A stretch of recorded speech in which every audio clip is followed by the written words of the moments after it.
I have the pleasure to talk today to Iris and Yoav. They are two activists that struggle for the liberation of Palestine, and we are going to learn a bit about the current situation in Palestine and some strategic and historical issues. So it's a pleasure to be with you. I would like to start asking you, what about the situation in Palestine today?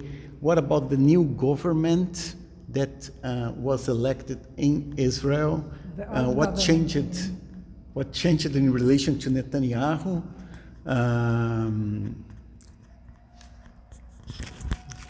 First of all, do you know that, I don't know if you noticed, but the new government is already collapsed, and there is no government now, and we will have election on 2 of November.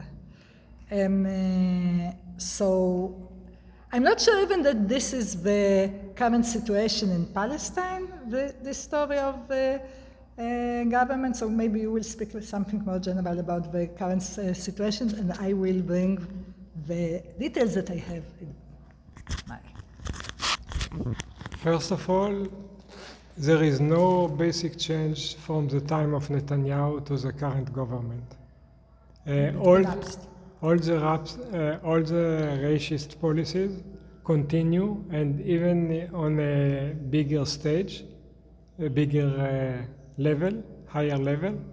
For example, now in the West Bank, the army is attacking Palestinian neighborhoods every night, and every night they enter homes and destroy the personal belongings of families and arrest people. And almost every day there are Palestinian martyrs falling in the fire of the Israeli soldiers. Anyway, and this government was for 1 year, and then it collapsed. The Netanyahu governments were for, I think, 19 years or 20 years. And what is, I think that what people over the world know, that this is the center-left government, while Netanyahu's government was a right-wing government. What we saw, I just was looking for this, that during this, the period of al-Mu'addal, the period of rule of this government, how you say al-Mu'addal? On average, there were twice as lot Palestinians in the West Bank and Gaza killed than the average of the Netanyahu governments. There were 39% more house demolitions in Jerusalem, in East Jerusalem, 59% more house demolition. The number of administrative detainees, I don't know if you know what is administrative detainees.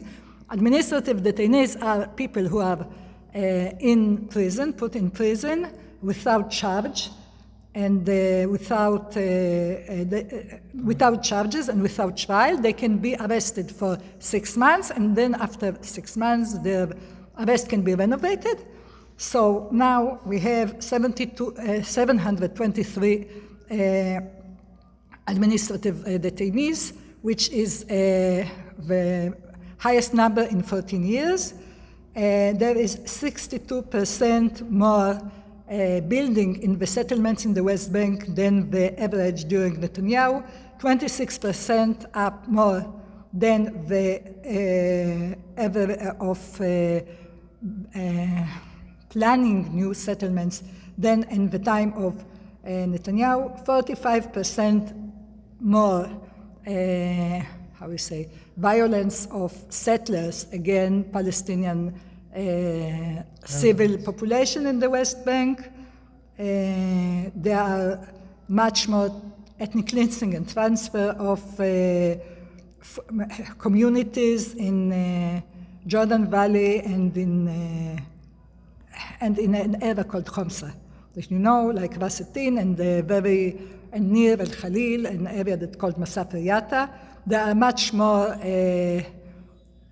settlers and fascists getting into Al-Aqsa Mosque, which is like the third most holy place for Muslims in the world, and there is a status quo, for example, for like since '67 that people will get in only with the guards of the mosque, which are, I think they were Jordanian state appointees, will that. And there is also some weeks ago, this government attacked Gaza and bombed Gaza without without, like, out of the blue they attacked Gaza. And also this government outlawed 7 civil rights organizations in the West Bank. So what we can see that this the last government was very, very, very active and very, very hyperactive, and did a lot of harm and violence.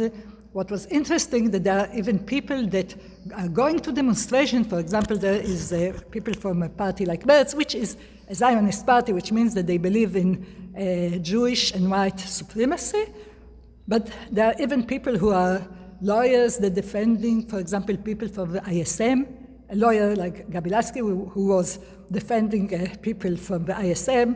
And I personally was with her demonstration. Like, she was in a demonstration I participate, and the person that until now is participating in demonstration like in Sheikh Jarrah against ethnic cleansing. So they are part of demonstrations at Friday and voting with apartheid and ethnic cleansing between Monday to Wednesday, whichever day the parliament votes. It's a very, very strange thing. I think it proves about Zionism that there is no left and right in Zionism. All the Zionist parties are in full consensus about the racist policies against the Palestinian people. But this is like no new development in Palestine. If you speak about development in Palestine, we speak about development of the Palestinian struggle for liberation. And here we see a continuous trend for more grassroots organization, for more unity of struggle of Palestinians all over of Palestine and in the Palestinian diaspora. And today Palestinian young people are utilizing the internet in order to connect beyond the borders and beyond the walls that Israel is building. And they are struggling together in coordination in the West Bank, in the Gaza, and inside the Green Line, and also in coordination with activists in the refugee camps in Lebanon and Jordan and other places. So the real development is a development of the struggle that is continuing, and now in the last weeks in the West Bank, we see more and more that whenever the Israeli army is coming to arrest people and to demolish houses in the West Bank, more and more people come together from all the Palestinian organizations and confront the Israeli army with sometimes with stones and sometimes also with arms. Can you tell us a bit more about the struggle that happened last year in May, where there was protests, demonstrations across Palestine and even outside Palestine? Together with that, do you feel that it's a positive development, the fact that some international human rights organizations are finally recognizing that there is apartheid in Palestine? Okay, it's two different questions, of course. Everything is connected. If we speak first about May 21 events in Palestine, I can start saying that I am from Haifa, and as of Haifa, the level of struggle in 21 was the highest level of struggle in the history of Haifa since 48. Like it was not like this in other places. In other places, there were the first intifada, second intifada, different events that were a higher level of confrontation. But for Haifa in previous events, there were at most 1 day of general strike and clashes with the police. But in May 21, we had 10 days of mass struggle where all the Arab neighborhoods took part in a general insurrection against oppression and against attack by Zionist masses, Zionist mobs, and this was special because I think it started. First of all, it started with solidarity with the people of Jerusalem against ethnic cleansing in Sheikh Jarrah and in other neighborhoods in East Jerusalem, and against the constant invasions of Zionists into the Al-Aqsa Mosque. But later so we started with demonstrations in the center of Haifa, in the German colony, in solidarity with Sheikh Jarrah. And then on the 9th of May 21, without any special reason, the police force attacked our demonstration in Haifa in a very brutal way, with horses and shooting infinite number of stun bombs at people, and wounding people and beating people in the street and arresting tens of people. And after this demonstration of the 9th of May, people just continued to demonstrate because the police wanted to show people that they will not dare to demonstrate in solidarity with our people in Jerusalem. So people continue the next day and the days later to demonstrate. And in the next day, from day to day, the police became more violent and more arresting more people. But also people became reply stronger to the police.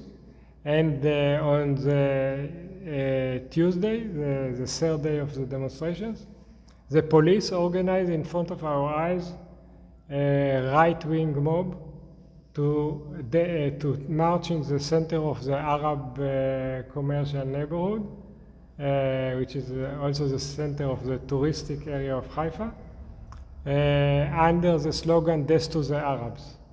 And after this march, or even during this march, they attack Arab people that were just found in the street. And then they continue to some mixed Arab neighborhoods and attack families in their homes. So this really infuriated the Arab people of Haifa. And then people organized in all the neighborhoods to defend the neighborhoods against the fascist mob. And also to go from one neighborhood to another neighborhood to help people that are under attack. Right? Can you say something? What is, I think, important to understand that, like inside the 48, there are a lot of settlements which are purely Jewish, and there are also even settlements like kibbutzim, and that if you are not Jewish, you cannot be part of them.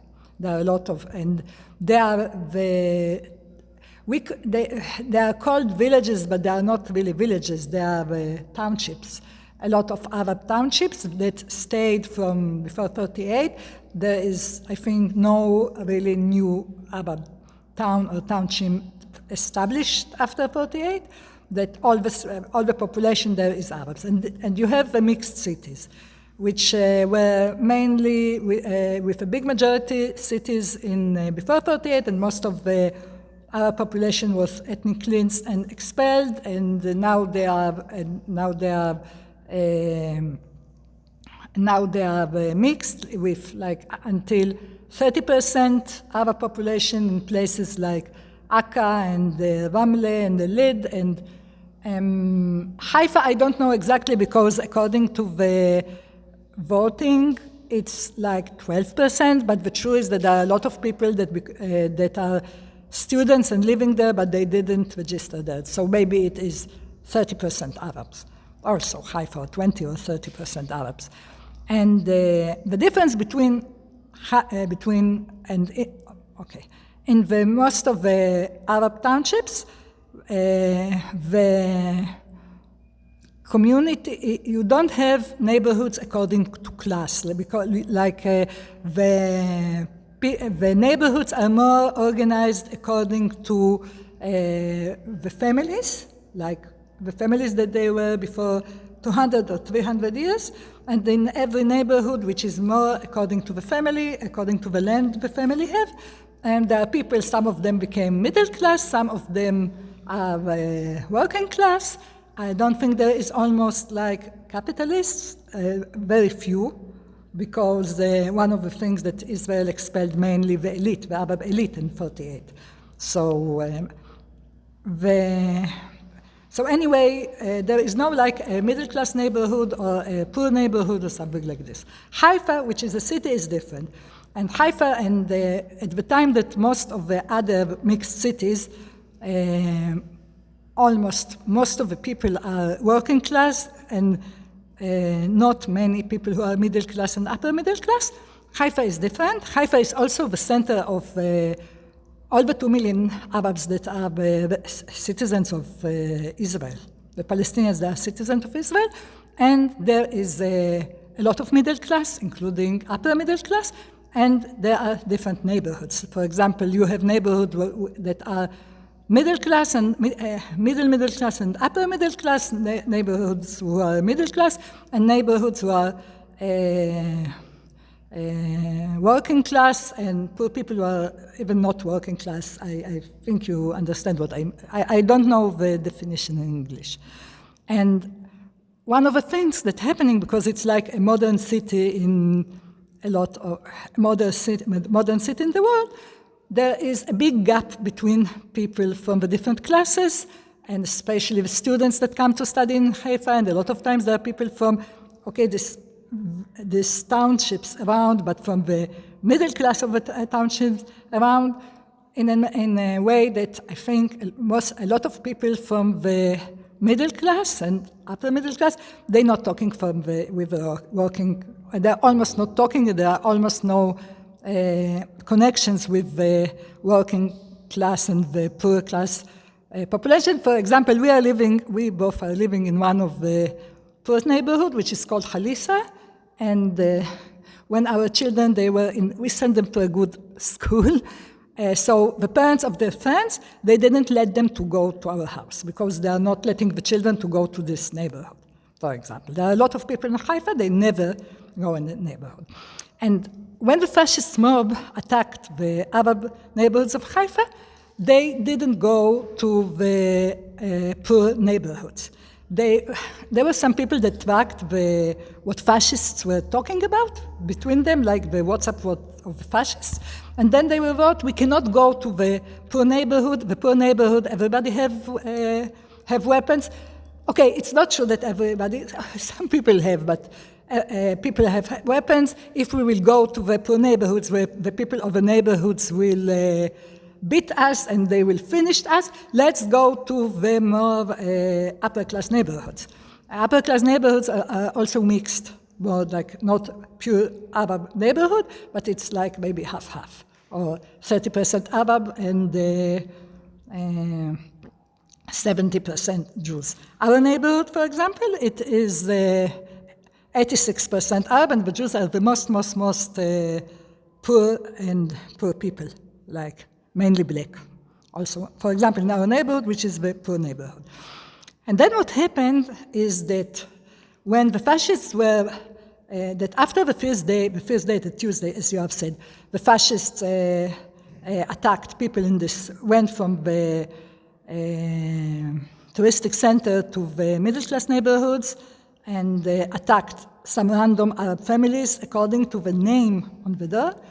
And the second day, a lot of young people from the poor neighborhoods, they decided that they will go to defend their upper class, middle class brothers, and they went to these neighborhoods to defend the people. At Wednesday, it was also the first day of the holiday of Eid al-Fitr, and we had in our neighborhood a demonstration, so it was like a small demonstration. We go out of the mosque.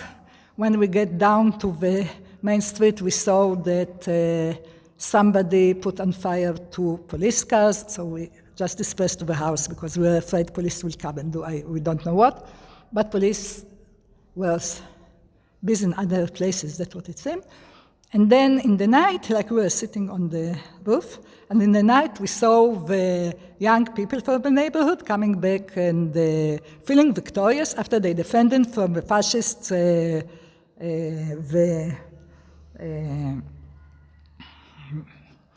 other neighborhoods. And one thing that I think that for a lot of people, and it continues is in the next days, because we had also 2 days of like fascist riots. And one of the things that happened, that it was, I think for the first time when I was active in Haifa, and I really active maybe for 40 years, something like this, it was that people from different classes, they just work together. And one of the things that happened, that after this the event finished, some of the young students and people from middle-class neighborhoods, they came to the poor neighborhoods, like to our neighborhoods, to make activities with children, and they like to know the people from the poor neighborhoods. And it was really interesting, and also very nice. So in general, just to say, these events of May 21, the center of struggle to a large extent passed to a new area of Palestine that was not in the center of the struggle before, which is the mixed cities on the beach area. Unlike the more concentrated Arab centers in the Galilee, for example, or the Triangle, that were the center of previous events. It's not that in the other areas there were not clashes, but it was significant because in the mixed cities the situation is more sensitive, and it's more disrupting for the Israeli economy and for the Israeli pretension that we can ignore the Arabs and put the Arabs in ghettos and just send the police there or the army there. And it continued until the next Tuesday, when there was a general strike, and very successful general strike with all of Palestine on one general strike. And actually these events, which also included, of course, military confrontation between Gaza and between the Israeli army. So these events were a new, it was not higher level than the first or second Intifada, but it was wider because more parts of the Palestinian population took part. So this was important. And also we know, like there is a lot of talk in the Israeli press, that Israel is now preparing for strategically for similar or more, even more violent confrontation of the type of May 21, and they are building special units of the what they call border guard, which are units of the army that are specializing in oppression of civilian population. So they build new units of the border guard and train many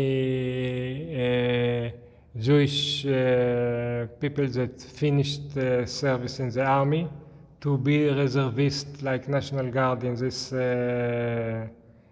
special units, in order to be able to, if they expect that the army will be occupied by military confrontation on the borders, then they want special units to be deployed everywhere to oppress the civilian population. So this is now, it's not only local events, but it's part of the strategic accumulation of future confrontations between Israel and the Palestinian people. And also it was significant, like there was new things, like for the first time they say, officially they say for the security services, they ask the security services, the government officially asked the security services to join the police in an effort to prevent demonstrations, because usually the security services is not intervening directly against demonstrations, but they felt that the police is hopeless when everybody is going to demonstrate, so they brought the security services. And we felt it when they started to follow our WhatsApp groups, and some people, we noticed that if somebody like proposed to go to a demonstration in the WhatsApp group, it was enough for the security service to come to him at home and arrest him just because he proposed in some WhatsApp group to go to a demonstration. They released them the second day, but after like the proposed demonstration. So, and also it was even written in all the Israeli papers that the force of the mobilization of the Palestinians inside the Green Line, inside the 48 occupied territories, was a major reason why they limited the military attack on Gaza. So this time we had a real effect to our demonstrations, not only on the local level, but also on the strategic level. This is about May 21. And another thing about that this week exactly, now we read on the Facebook that they arrested some people because you had these fascists and Palestinian youth clashing in the streets. But in Haifa, for example, they tried like 12 Arab youth to I don't know, year and a half until 8 years. It was mainly for beating fascists. But the fascists were not caught. It's not that they tried them to last year, they didn't try them. They say they couldn't exactly to know who exactly was the people attacking. So it is in all the country like this. In all the country there were confrontation between fascists and Palestinian youth, which are all citizens of Israel, and the Palestinian youth were going to prison for between like some months to 10 years, and the Jewish fascists I think most of them are not going to prison. Some went because there were some people that went, but it was mainly because there was like videos identifying them exactly. So they even couldn't say, we don't know who did it. But in every place they could say, we don't know who did it. They just didn't arrest them and didn't try them. Also, it is significant that for Palestinians that were caught in the confrontation, they try them according to special law that is a law against terrorism. Because whatever Palestinian is resisting the police or resisting the fascists, they regard him to be a terrorist.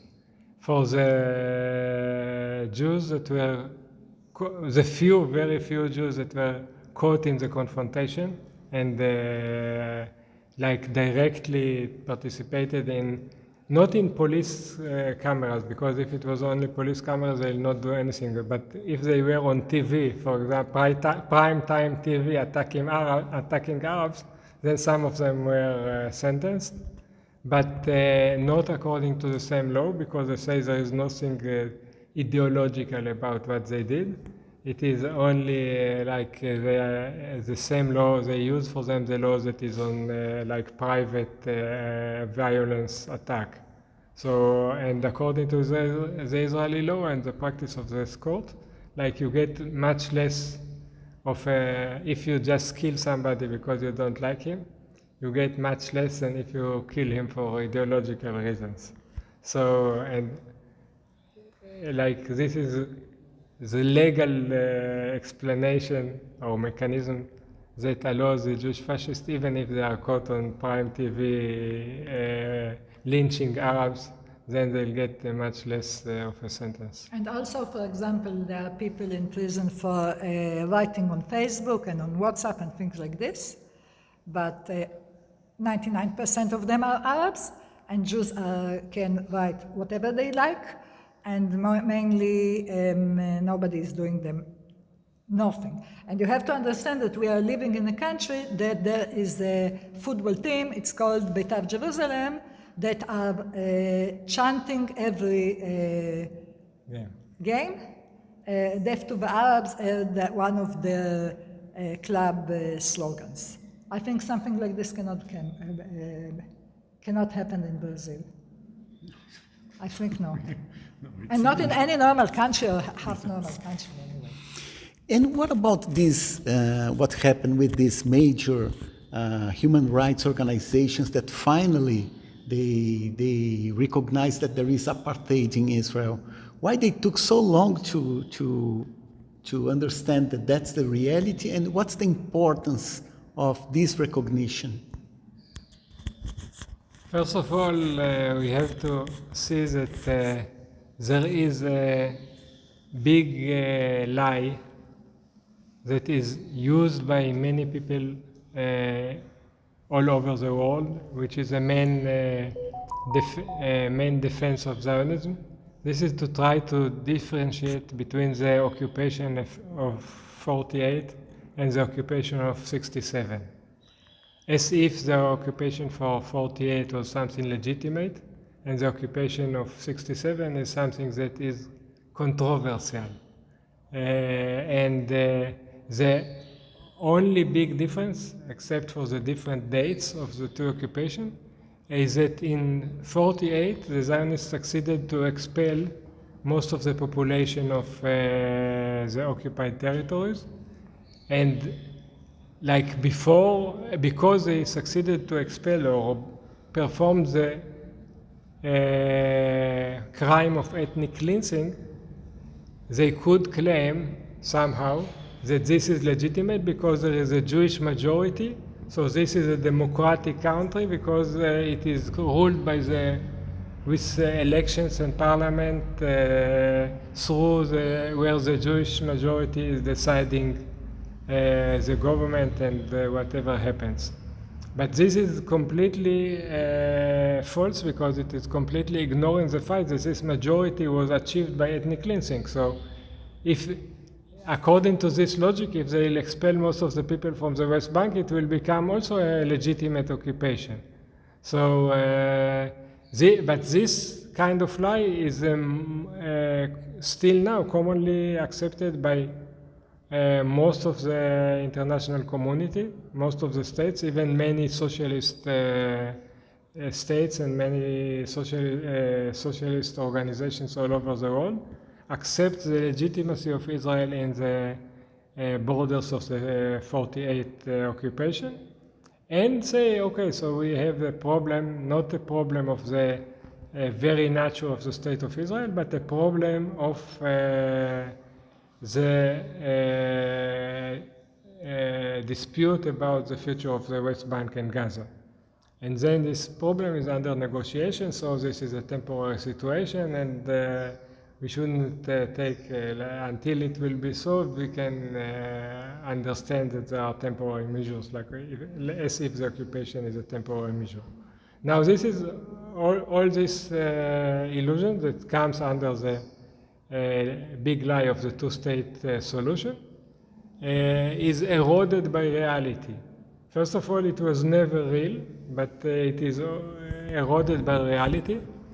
And if you check what happens on the ground, the same policies are applied by Israel on both sides of the Green Line, both in the 48 and the 67 occupation.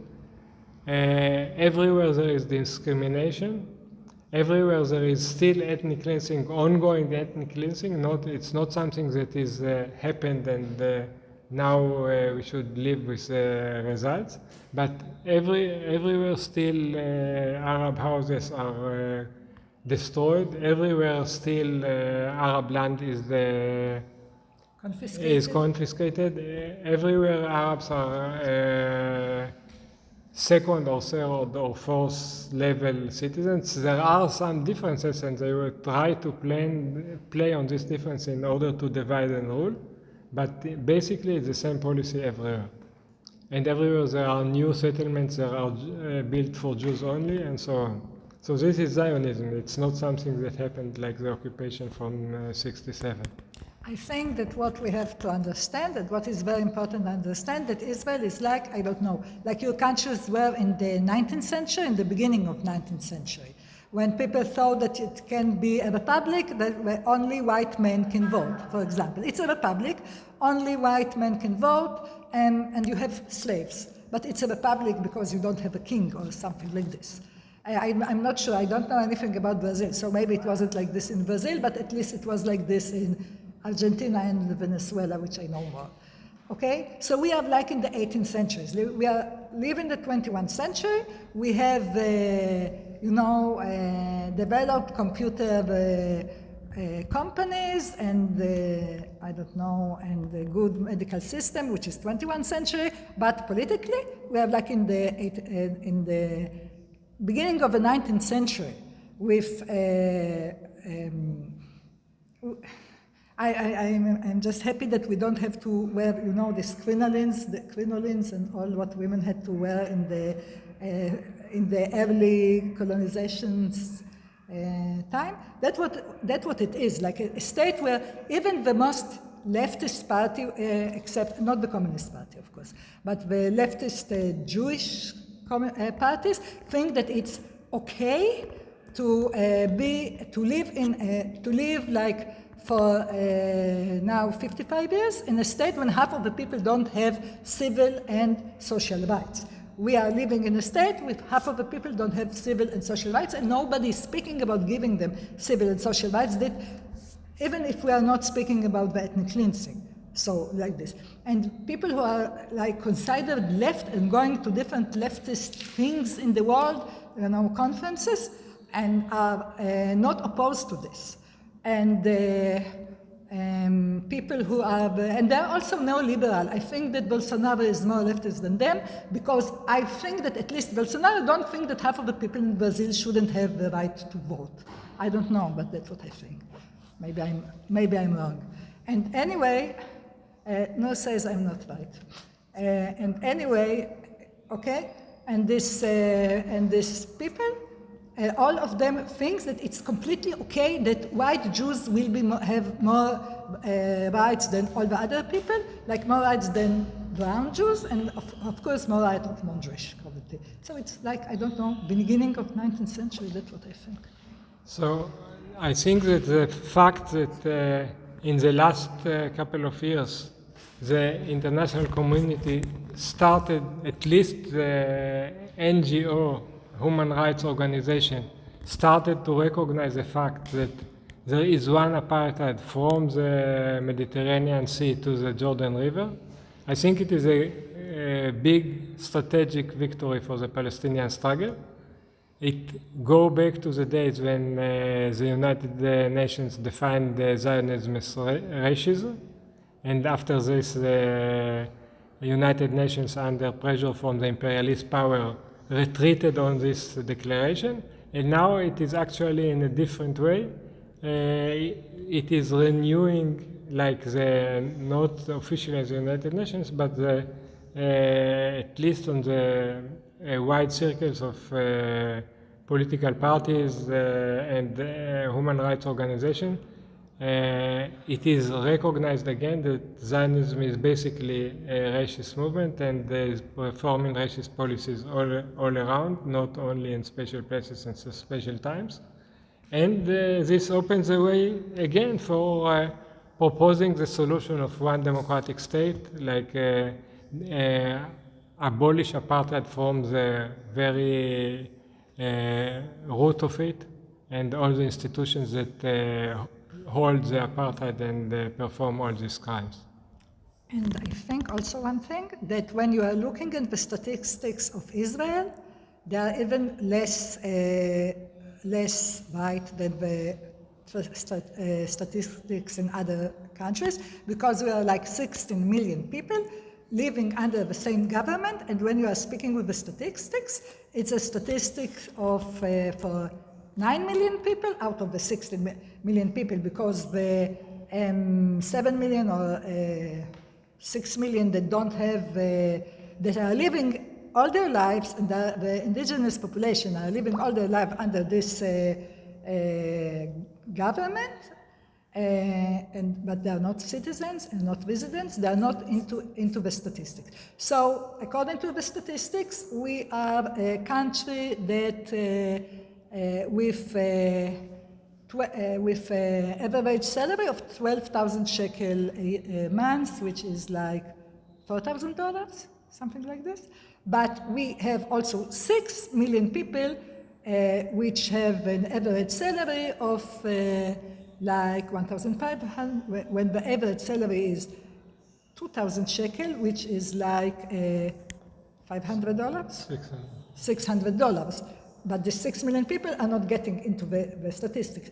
We have 9 million people that have healthcare for all, and 6 million people who don't have healthcare at all, who don't have healthcare, like they have to buy it, I don't know, from providers, but they are not in the statistics. And we have a rate of children that die when they are small that also not include the 6 million people, so we have a very, very first world rate because it not include the 6 million people with a poor third world rate. So this is one thing, and this is one of the things also that you don't really have like that you have two different societies in one place with a class with a different class struggle in the society which are in the same place, when the most of the Jewish working class,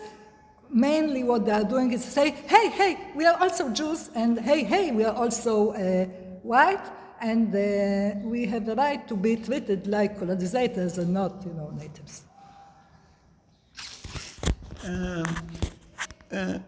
You mentioned this very strategic issue of what should the real left wing fight for in terms of future.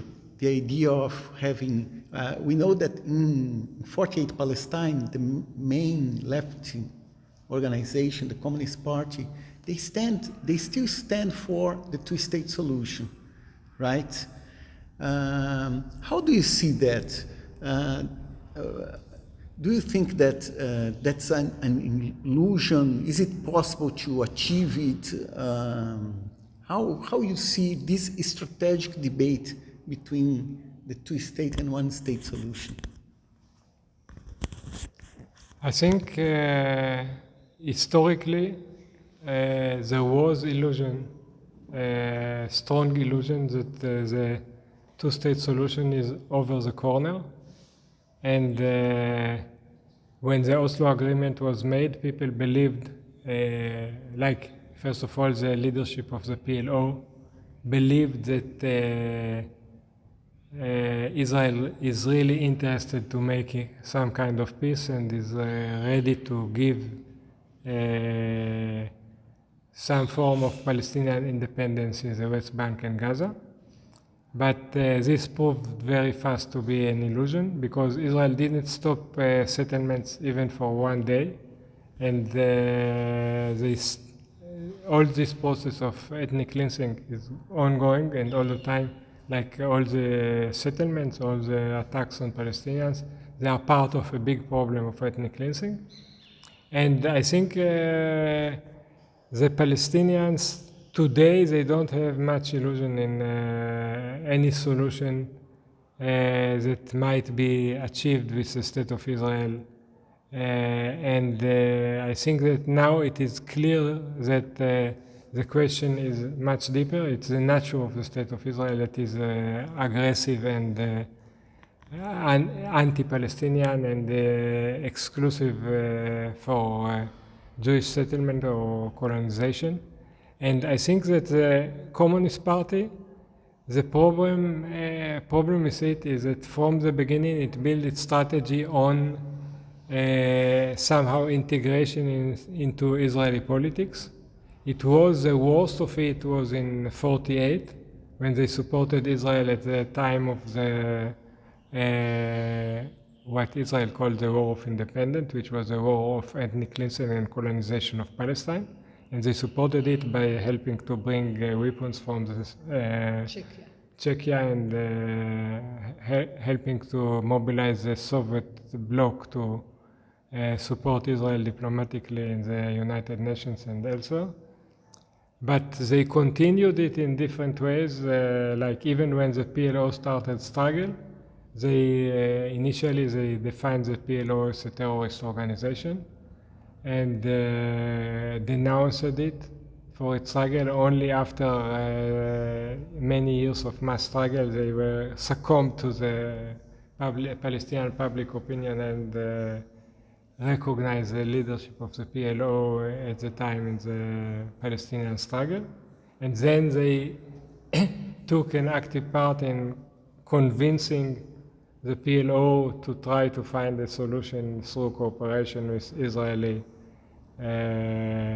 politicians, which brought the Oslo Agreement, and they were big cheerleaders for the Oslo Agreement. And now when the Oslo Agreement collapsed and there is no perspective actually, now there is no peace process. Officially there is no peace process, there is no negotiation. In the Israeli, all the Israeli parties, they don't even speak about peace. And nobody even think about doing anything to solve to give any rights to the Palestinians. So the Communist Party still continue to try to hold alive some illusion of it, but it is fading very much. And they expose themselves in very shameful way. First of all, when they, there was a General Gantz that was in one of the previous elections. There were so many elections. He was candidate to be prime minister, and they recommended him to be a prime minister. After all, his campaign was based on how many Arabs he killed. Not that he will say that he's going to make peace. Not only that he didn't say that he was going to make peace, he boasted that he killed so many Arabs. This was his election campaign. And they recommended him to be prime minister. He later preferred, he is so brave that he was afraid to be prime minister with the support of Arab parties. So he preferred to be second in command to Netanyahu and not to be prime minister. But this is not their fault because they tried to support him. And then also in the last government, their position was flexible toward this government, even though the government was all its policies were very negative, but they still kept aligned with this new government and tried to partially support it here and there. So now it is clear, if you want to play Israeli politics, then there is no other game in Israel, only playing within the framework of apartheid. But for the traditional Arab parties, to cut the links with Israeli politics, it means to boycott the Israeli elections and to boycott the Knesset. But the problem is that the traditional Arab parties that are in the Knesset, they get most of their budget from participating in the Knesset. They get a lot of money for participating in Knesset, and this is actually today the base of the activity of the parties. So these parties, they cannot make the leap forward to cut the link with Zionism and to call for one democratic state in Palestine. But as of the masses today, most of the Arab Palestinians, even the Palestinians that have the right to vote in the state of Israel, they are completely disillusioned with Israeli politics, and the majority is now not taking part in the Knesset elections. So there is a gap between the position of the masses and the position of the traditional parties. So you cannot say it is the majority parties now, because the majority of the masses are somewhere else. We have seen them in May 21, and we see them in the previous election and the next election. Everybody expects even higher percent of boycott of the Knesset. Now that we are 6 weeks before the election, and so many left-wing Zionists are starting to cry and to say, if Netanyahu will be there, it's the fault of the Arabs that are not voting, like if the Arabs are the maid that have to come and clean their house or something like this. They are not trying to do anything, like they know that they cannot win it by themselves, but so they need somebody to go and work for them and get without being paid. So it's terrible. Very good. Let me raise another strategic issue. Ghassan Kanafani wrote that the main enemies of the Palestinian cause is the Zionist state and imperialism, the regimes of the neighboring Arab countries, and the Palestinian elite. But what I want to ask you is, who are the allies of the Palestinians in their struggle for liberation? I'm asking that because some revolutionary groups, they believe that we must stick to class struggle, and so we should build the unity between the working class, the Israeli working class with the Palestinian working class, to fight back both the Arab and Israeli bosses. But there are other revolutionary organizations that understand that there is a centrality in the national question, and so the liberation of Palestine should be placed, the right for self-determination for the Palestinian should be placed as the main task, let's say. How do you see this discussion of the allies of the Palestinians based on your experience? Can I just say something? I think that I really don't like citations, but I'm going to make a stand. I think that Angels wrote to Marx somewhere in the 19th century, and they said that the English working class cannot be free. Not only cannot be free, cannot do any progress when they are colonizing Ireland and all the other colonies. They had lots of colonies, but he was speaking about Ireland. And I think so. Okay. I'll try to start with the big picture. I think that when you want to change something, you should understand what are the foundations of this something that you want to change. So if we speak about the Zionist project, the Zionist project is basically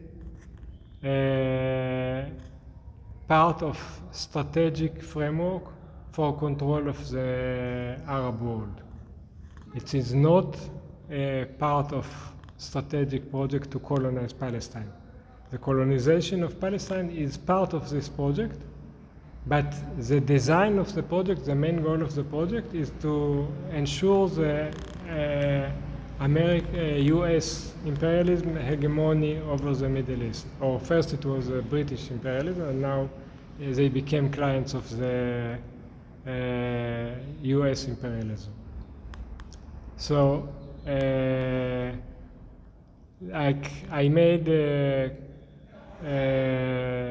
we speak a lot about the commonality between South Africa and Israel, but there is one very big difference. This is the difference that the bourgeois of South Africa it relied mostly on the exploitation of the black population of South Africa.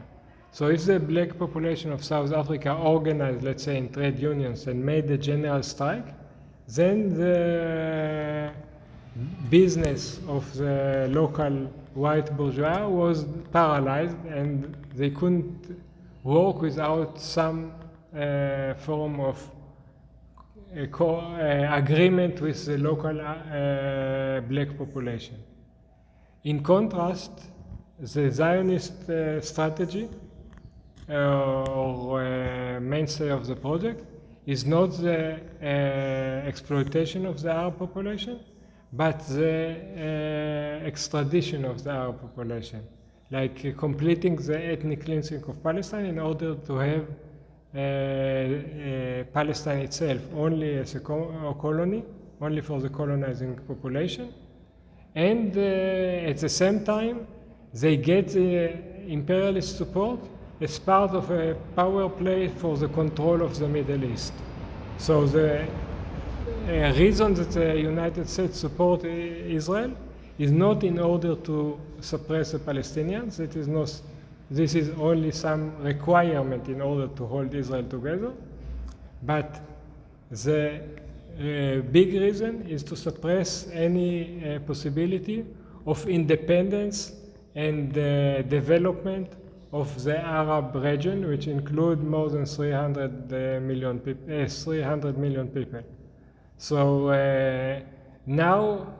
till now they succeeded. And one of the reasons why the Arab countries are politically the most retarded countries in the world, where there is dictatorship everywhere, is because the framework of control of imperialism, because of two reasons. One because of Zionism, and the other one because all the oil there. They don't let the freedom of maneuver for some rights to the people and some concessions and some democracy here and there. They need the total dictatorship in order to hold these two pillars of power, the Zionist control of Palestine and the oil companies' control of the oil, so that local people will not have any influence on these developments. So actually, if we look that we are part of a system, that the economic logics of this system are not the economics between the inside Palestine, but they are the economics of the region, then of course, if we are Marxist and we make an analysis and we see how the enemy is organizing and for what he's based itself on, then the poor people that are victims of this regime, they are the 300 million, or maybe today it's 400 million Arab people, and Kurdish people, and whatever there is also in this region, that are victims of this method of control. So as long as this system stands, then the Palestinians are the ultimate victim, because the military base, which is Israel, was built on their land. So they cannot move at all. They are under direct military occupation. All the others are under different kinds of dictatorship and oppressive regimes. But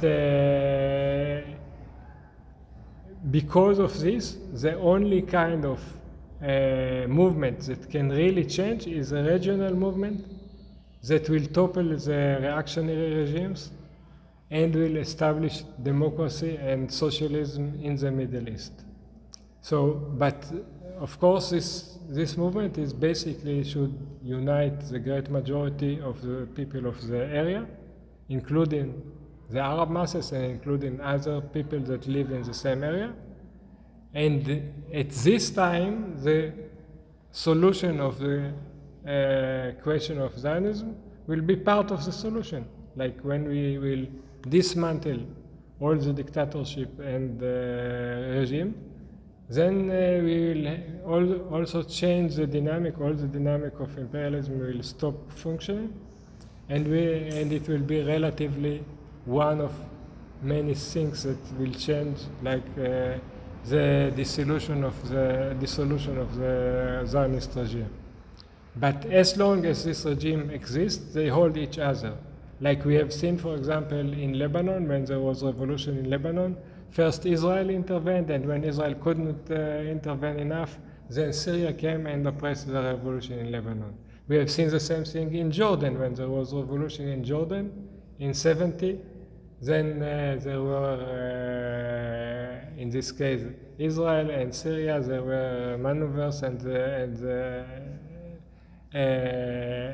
in the end, the regime succeeded to oppress people. And the same goes everywhere. Like when there is a revolution in Yemen, then Saudi Arabia, with all the allies of imperialism, are attacking the revolution in Yemen. So we are, actually it is all one region, very much connected, unlike other regions, even more than Latin America. It's have less, the division of the Middle East have less historical ground, and the possibility for united revolutionary movement all over the Arab world is immediate, and it's not something theoretical, and we have seen it from 2011. It started one of the biggest revolutions in the history of the world, and in many ways it is still continuing. So it's not something theoretical or dreams that I speak about. It is a live struggle with tens of millions of people taking part every wave of struggle. So these are the natural allies of the Palestinian revolution, and all the time the Palestinian left was considering itself as part of the Arab revolution, Arab socialist revolution. And as of the Jewish population, as long as Zionism is successful in creating relatively viable conditions for the local immigrant population, they set the laws of the rules of the game in a way that if you want your rights, you should be anti-Palestinian and you get many rights. You go to the army, you get many rights. You live in a settlement on stolen Palestinian land, you get many rights. So if you look at the daily interest of most of the Jewish population, they succumb to the logic, to the rules of the game. They want, like all people everywhere, they want to improve their conditions of living, and poor people, they look for how they can improve their lot, and in the current situation, to go with the Palestinians against the Israeli regime is very dangerous for them. And Israel succeed to keep most of the Jewish population within this framework. Of course, when this framework will collapse, when they will not be able to rule by force against the Palestinian majority of the inhabitants of Palestine, then I think everybody, including the bourgeoisie, will look for a place in the new order, or they'll go look for a place in other places, like some or many will do, or they'll look for a place in the new order that will be organized at the time in Palestine. When we suggest actually the one democratic state, we try already to build the framework for a solution in a positive way that will absorb everybody that is wishing to live in Palestine outside the framework of colonialism and apartheid. I think now that you ask a question that it's very, very strange if there are like leftist organizations that think it, because like we are living in a real world, and we have 200 years history of colonization, and we saw a lot of countries decolonized and getting liberation and independence from imperialism. And we never saw a country, though I think never, maybe, that what happened there, that for example, I don't know, the working class of I don't know where, and the working class of the imperialist country working together, making the regime of the imperialist country collapse and then getting independence. Like maybe people thought that that's what will happen in the 19th century, but then in the beginning of the 20th century, they saw that's not what happened. So we have a history of decolonization over the world that happened in one way, and why exactly in Palestine it should happen in a different way, it's really very strange. Yeah. And I think it's very wrong. Two last questions. Can you tell us about the situation of women in Palestine, about women's rights? Okay, like I think it's very long and I really don't. Okay, like you have, as I said, the 16 million people, 6 million people, they do not have civil and social rights, men and women. And then you have the 9 million who are the citizens of Israel, which try to be a first world republic, and when women and men have on the paper the same rights, but of course women have less rights, which is maybe not from the law but from the society, which is patriarchal, as all over the world. And you have different places, different populations. There are communities that are more traditional, are more religious, and then the patriarchy is more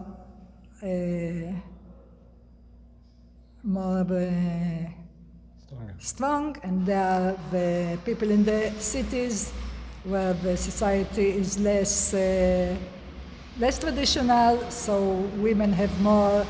But it's not exactly rights. It's not like political rights. It's like what it will be okay if I will do, and my father and brother will not be angry. Okay, it's more like this. So it's different from city and village, and it's different from different communities. It's not exactly like the Jews and Arabs, because Jews came from a lot of places. So places that were less traditional or more traditional, and it's mainly according to that.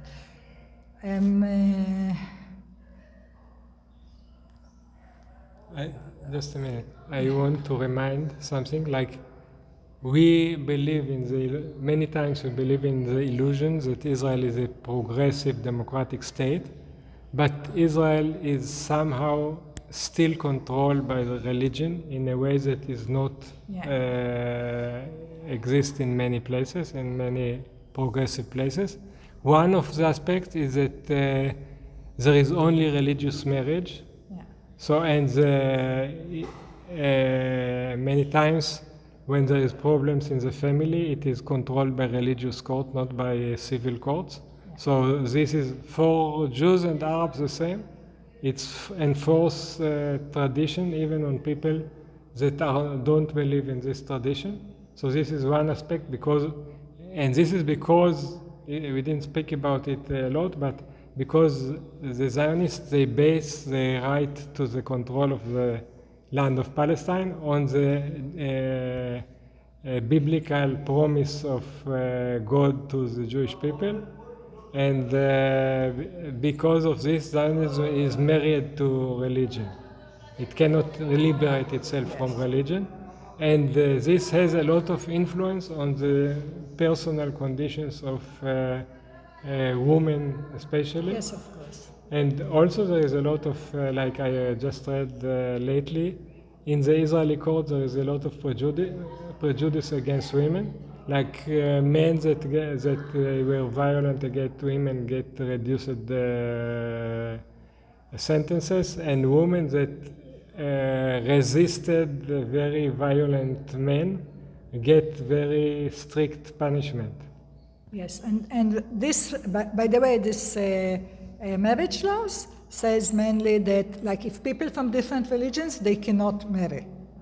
They cannot marry in Israel. Like, they can go maybe somewhere else and married in a countries that you have a civil marriage, like most of the world, I think. That means that if you are Jewish, you cannot divorce unless your husband is ready and agrees. You can, as a woman, you cannot ask for divorce if you are Jewish, and it's a lot of times like the husbands are violent husbands are how we say sochatim, blackmail the women to leave them all the property. Because otherwise they will not. It means that if you are a Catholic, you cannot divorce at all. Like if you are a Catholic married in Israel, you cannot divorce. Maybe you have. I'm not sure even that you can go to another place to divorce, and they are also not recognizing all the religious groups. There are different religious groups, like there are some religious Jewish groups that they are not recognizing them. They're not. Like only Orthodox Jews is recognized in Israel, not like the majority of the United States Jews, which are Reformic and conservative, they are not regarded to be they cannot lawful Jews doing real Jewish decisions. In Israel. Okay, and also it's a very militaristic state, so it means that if you are, and because women are, most of them, like even if they go to army, they are not battle soldiers. So it seems like they understand less, or they have less what to say in the election. I remember there was an election, and I was trying to convince people to boycott, and then someone came to me and said, I was a commander in Lebanon, did he was in the army? And I said, no, he wasn't in the army. Mainly most of the people there were Arabs, and started to say he was in the army, he killed a lot of Arabs, so it didn't help him, but this person just thought that he can say, shh, you're a woman, you were not in the army, and you don't have a right to speak about your own politics. So there are these things. You have last question now. About the radicals in 48 Palestine, there is this famous organization that was a small but influential organization, Matzpen, and all this radical tradition, the Trotskyists and others. Can you tell us something about them? How was their history, their contribution for this struggle, or the limits, whatever you think it's good to tell about them? I think there was a left tendency in Palestine before 48, led by Jabran Nicola, who was a Trotskyist theoretician and leader. And when the Communist Party supported the division of Palestine and supported the State of Israel, they were against this position. And so they had important position for the left to say that not all the left is supporting or going after the Soviet Union to support Zionism at the time. And later, because the support of the Soviet bloc to the State of Israel discredited the left, not only in Palestine, but it had a lot of effect to discredit the left in all of the Arab world. Because this is incredible how socialism can be compatible with support of colonialism and ethnic cleansing. But later, basically the Popular Front for the Liberation of Palestine established an alternative left center for the Arab world under the leadership of George Habash that tried to build left parties also in different countries countries of the Arab world that will have an independent position regarding the local issues, but will be part of what they saw as international socialist camp. They didn't object to policies of the Soviet Union in general, but they object to the policies of the Soviet Union on the level of the Palestine and other Arab countries. If we speak about leftist organizations that were active inside the 48 area, there were several attempts to build a leftist alternative to the Communist Party. It started with some split in the Communist Party in '62, and then with the establishment of Matzpen in '65, and they were the first people to publicly go against the occupation in '67, and in '70 Matzpen split to many different organizations.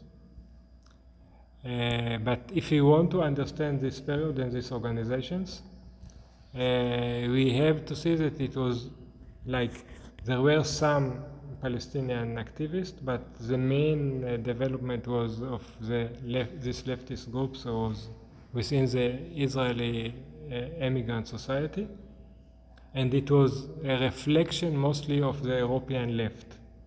So because of this, the splits were actually a reflection of the European left. Like in Palestine, every church in Europe must have some church in Palestine. So we have all the kinds of church in the world in Palestine. So also every leftist organization in Europe wanted to have a leftist organization in Palestine. And Matzpen was split maybe to more than 6 different organizations in the 70 to 72. I was a member of one of these organizations, which was called the Workers' Alliance, which was also Trotsky's organization. Matzpen itself was not Trotsky's, the original Matzpen. Later, after the split, there were 2 organizations called, one was the Israeli Socialist Organization, which was the New Left organization, and the other one was called the Matzpen Marxisti, which was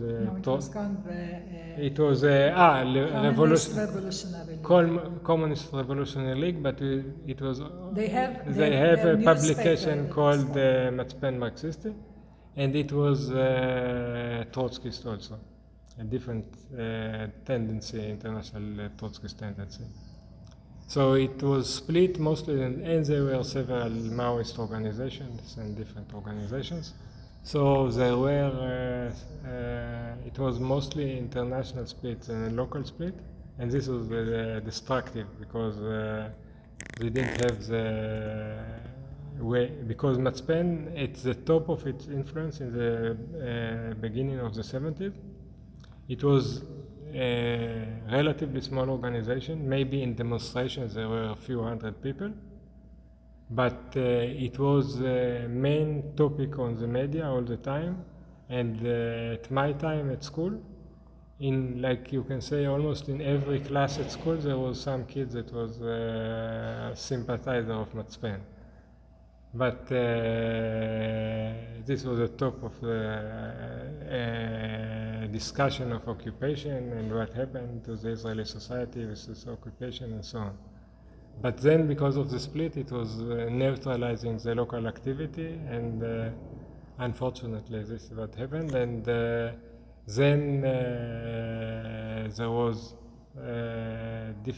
like the peak was in the 70s. It still was a useful and principal left alternative, but not practical.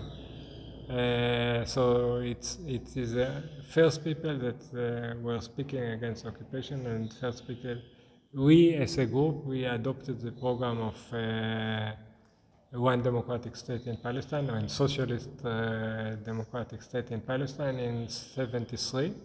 which was it was at the time the position of some Palestinian organizations, like the PLO in general was for one democratic state, and the PFLP was for a socialist democratic state in Palestine. So it was not a new position for the Palestinian movement, but it was important to have an organization inside the 48 that will support this type of policies.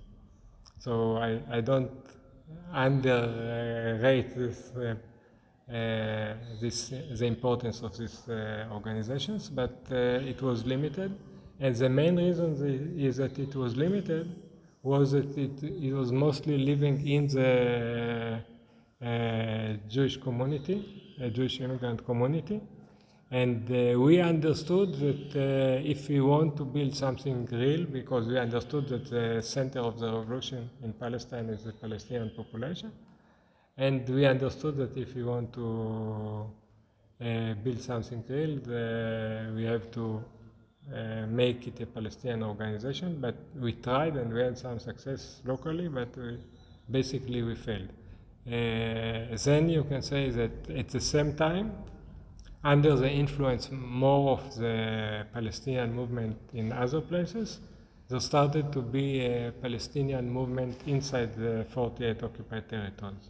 Because until the 70s, there was only the Communist Party and there was almost no other organization in Palestine. There was one attempt to build an Arab Nationalist Party called El-Ard, but it was oppressed completely by Israel, like people were arrested and some of them were expelled and so on. So, but in the 70s, it started to build a new Palestinian movement inside the 48 area under the name of Abna al-Balad. First, Abna al-Balad was a wide coalition of all the Palestinian struggle movements, like the PLO, not like a specific organization, but like the PLO. But then also in the Abna al-Balad there was a split in 82, 84. And in 84, actually, Abna al-Balad, the main body of Abna al-Balad, adopted a socialist ideology, and it became a radical leftist organization that is rooted in the Palestinian population.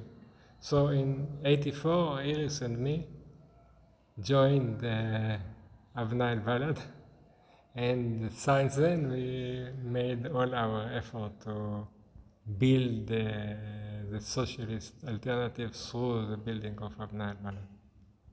Wonderful.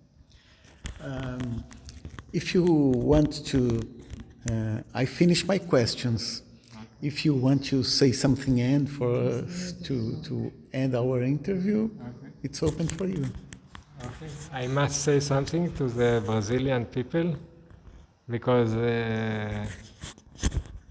we know a little bit about the history of Brazil. We know that the same questions of imperialism and struggle against racism and many questions are common, even if the history is different and the conditions are different. But in the end, it is one struggle. And I think that solidarity with Palestine became a symbol of the struggle against imperialism everywhere. And we know that we are doing too little to be in solidarity with the people of Brazil and the people in other places. But we know and feel and trust that we are all one. We are all one struggle for socialism and human future free of climate change and free of exploitation. And we hope that in some next visit we will be free people here and there and celebrate humanity as one. Yes, we hope so. We fight for that. Look, I would like to thank you very much for all the time you deliver this interview. I'm sure that it will be good for the Brazilian activism to learn about how is the real politics in Palestine and build these links between these struggles internationally. So thank you very much. Thank you. I just think that